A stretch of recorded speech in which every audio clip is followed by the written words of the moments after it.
Hello everyone, welcome back again. तो आज की वीडियो में हम बात करने वाले हैं कि जॉब इंटरव्यू क्रैक कैसे करते हैं।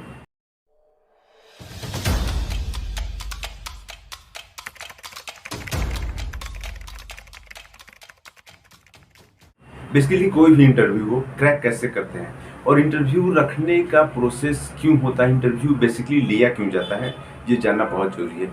कॉमन सबको पता है कि इंटरव्यू लिया जाता है सिलेक्शन के लिए, लेकिन इंटरव्यू में वो लोग क्या एक्सपेक्ट करते हैं, ये तो आपके लिए हो गया ना कि सिलेक्शन के लिए लिया जाता है, लेकिन इंटरव्यू में वो आपसे क्या एक्सपेक्ट करते हैं, वो क्या आप में देखना चाहते हैं। उनको पता है कि अगर आप एग्जाम्स लेकर के आ रहे हो, इतने मार्क्स लाए हो, ऑब्वियसली आपने मेहनत किया होगा, राइट है। लेकिन वो आपसे क्या देखते हैं, इंटरव्यू में वो आप में क्या ऑब्जर्व करना चाहते हैं, ये जानना बहुत इंपॉर्टेंट होता है। अगर आपको ये पता रहेगा ना, तो हर इंटरव्यू आपको आसान लगेगा और चांसेस रहेंगे कि हर इंटरव्यू को आप क्रैक कर जाएं। ओके, तो ये मैं बता रहा हूँ बेसिकली अपने एक्सपीरियंस पर कि मैं जब इंटरव्यू देता था तो क्या होता था, या फिर एचआर क्या होता था, कुछ कुछ एचआर फ्रेंडली भी होते थे, या फिर कुछ जैसे सीनियर्स जो ले रहे हैं आपका इंटरव्यू, वो फ्रेंडली होते थे, वो बताते थे कि बेसिकली वो क्या ऑब्जर्व करना चाहते हैं। तो वो सारे एक्सपीरियंस मैं आपसे शेयर करने वाला हूँ और बताने वाला हूँ कि किस तरह से इंटरव्यू होता है, लगभग कितने राउंड होते हैं, क्योंकि सबका अलग अलग होता है। कोई 3 राउंड लेता है, कोई 4 राउंड लेता है, इस तरह से होता है। सबका अपना अपना तरीका होता है, हर कॉर्पोरेट का अपना अपना तरीका होता है इंटरव्यू लेने का। तो बेसिकली बात करते हैं कि जैसे कि मान लो 3 या 4 राउंड होता है किसी का भी, तो बेसिकली क्या क्या स्टेप्स आते हैं उसमें, एप्टीट्यूड वगैरह आता है, ठीक है। एप्टीट्यूड हो गया, उसके बाद आपको कुछ टेक्निकल क्वेश्चंस दिए जाएंगे, प्रोग्रामिंग्स दिए जाएंगे, ओके। उसके बाद ये हो गया, चलो उसके बाद कुछ आपसे वर्बली पूछा जाएगा, टेक्निकल नॉन टेक्निकल आपके बारे में कुछ क्वेश्चंस पूछा जाएगा।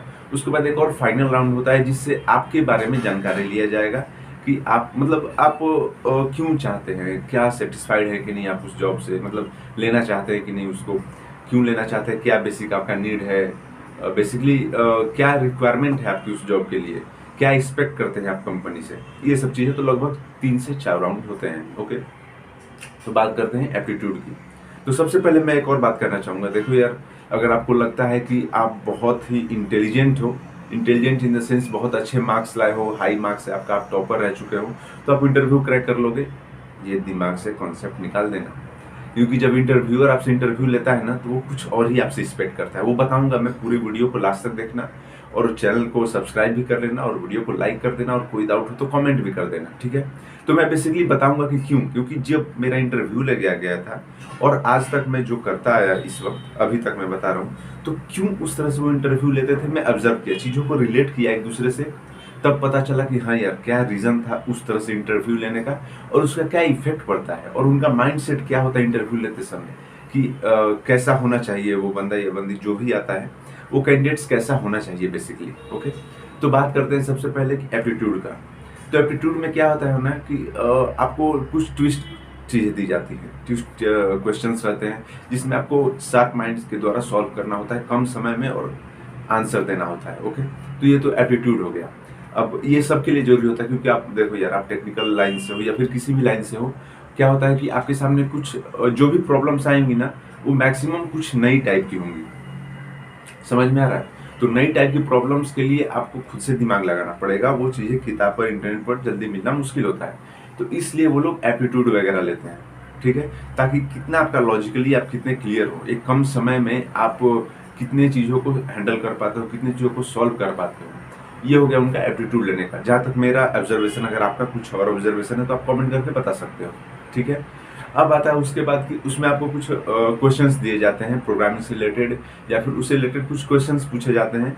तो अब उनका क्या सीन होता है, तो जो भी क्वेश्चंस पूछे जाते हैं, लाइक नॉर्मल क्वेश्चंस होते हैं, वो बहुत हैवी नहीं होते हैं, तो वो देखना चाहते हैं कि आपको कॉन्सेप्ट्स याद है कि नहीं, या फिर अगर कोई आपको प्रोग्रामिंग वो दिया है तो आप अपना क्या लॉजिक अप्लाई करना है उसे सॉल्व करने के लिए, किस तरह से आंसर उसका ला रहे हैं, किस तरह से आउटपुट उसका ला रहे हैं।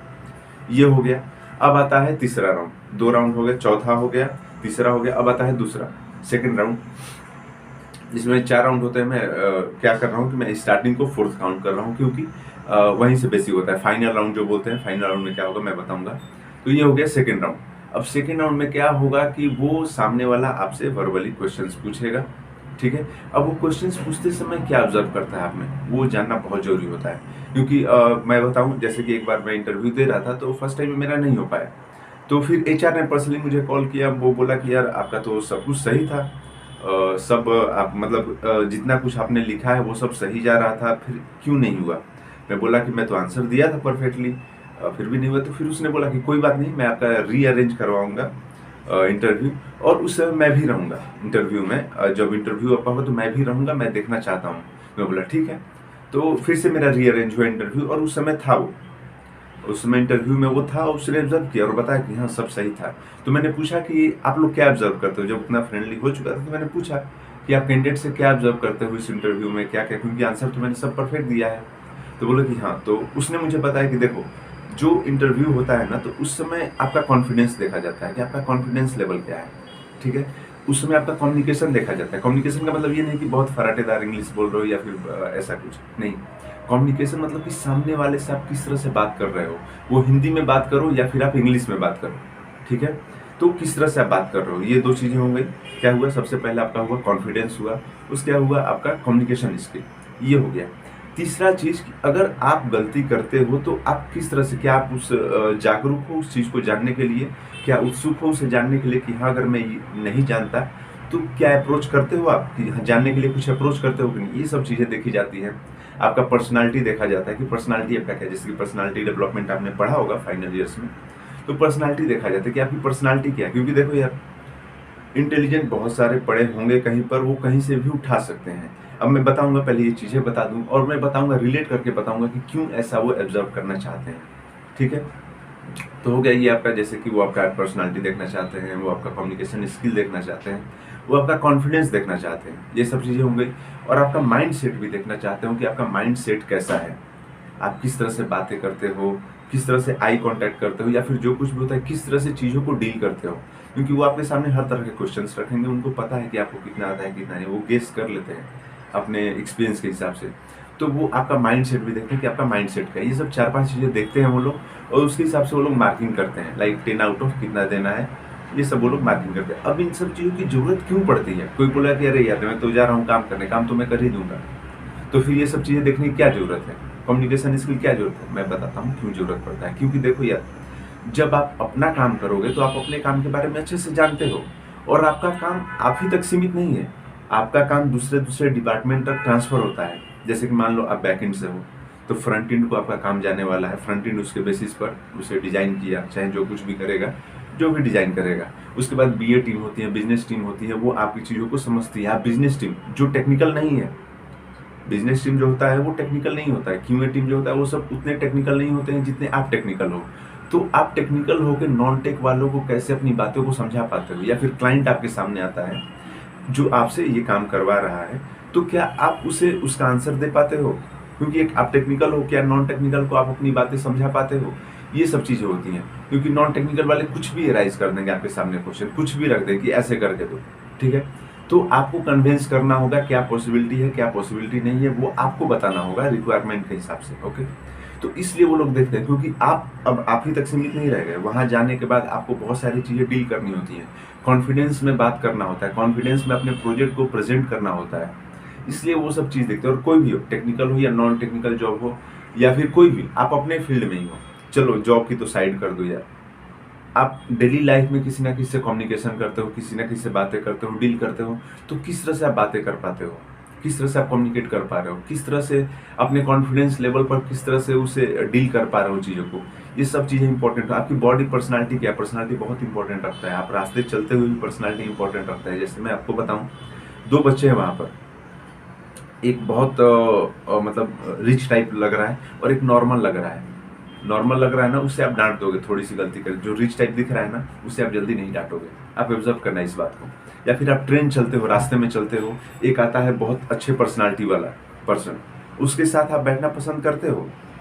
लेकिन एक बहुत लो पर्सनालिटी वाला रहता है, उसके उसे देखकर आप अपने माइंडसेट में कुछ भी थॉट्स क्रिएट कर लेते हो। तो होता है ना, पर्सनालिटी का फर्क पड़ता है।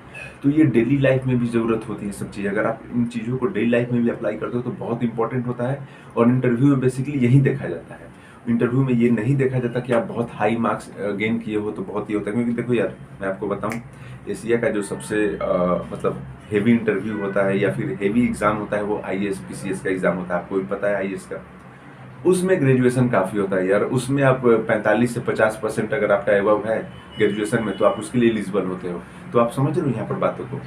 यहाँ पर परसेंट नहीं देखा जाता है, क्योंकि अब आप जा रहे हो एक मैच्योर लाइफ में, अब आप जा रहे हो दुनिया के साथ डील करने, तो वहाँ पर आपकी पर्सनालिटी देखी जाती है, वहाँ पर आपका कम्युनिकेशन स्किल देखा जाता है, वहाँ पर आपका कॉन्फिडेंस लेवल देखा जाता है। तो चीज़ों को अगर इस तरह से आप रिलेट करोगे ना तो समझ पाओगे। वहाँ पर टॉपर नहीं देखा जाता कि आप टॉपर रहे हो तो बहुत अच्छा करोगे, बिल्कुल भी नहीं। वहाँ पर आपको आम लोगों से डील करना होता है, तो वहाँ पर आम लोगों से डील करने के लिए आपका कॉन्फिडेंस होना चाहिए, आम लोगों से डील करने के लिए आपके पास अच्छी कम्युनिकेशन स्किल होनी चाहिए, आम लोगों से डील करने के लिए आपकी पर्सनालिटी बहुत अच्छी होनी चाहिए। तो ये सब चीज़ों को आप डेली लाइफ में भी लाओ, तो इंटरव्यू हो या फिर कुछ भी हो, आप कहीं पर भी उसे अच्छे से क्रैक कर पाओगे, उसे अच्छे से डील कर पाओगे। तो अगर आप चीज़ों को इस सब चीज़ों से रिलेट कर पा रहे हो तो बहुत अच्छी बात है। अगर आपके पास फिर से कोई डाउट आता है तो कमेंट बॉक्स में डालो, और चैनल को सब्सक्राइब करो, और वीडियो को लाइक करो एंड शेयर भी करो। ऑब्वियसली आपको हेल्प मिलेगा, और उन सब के साथ शेयर करो यार, जो टेक्निकल से हो या नॉन टेक्निकल से हो। चीज़ों को समझो, आप रिलेट करो, एक मैच्योर्ड पर्सन की तरह रिलेट करोगे तो चीज़ों को समझ पाओगे अच्छे से। तो आज के लिए वीडियो के लिए बस इतना ही, फिर मिलते हैं अगले किसी मजेदार वीडियो के साथ। तब तक के लिए all the best, take care, bye bye, thank you.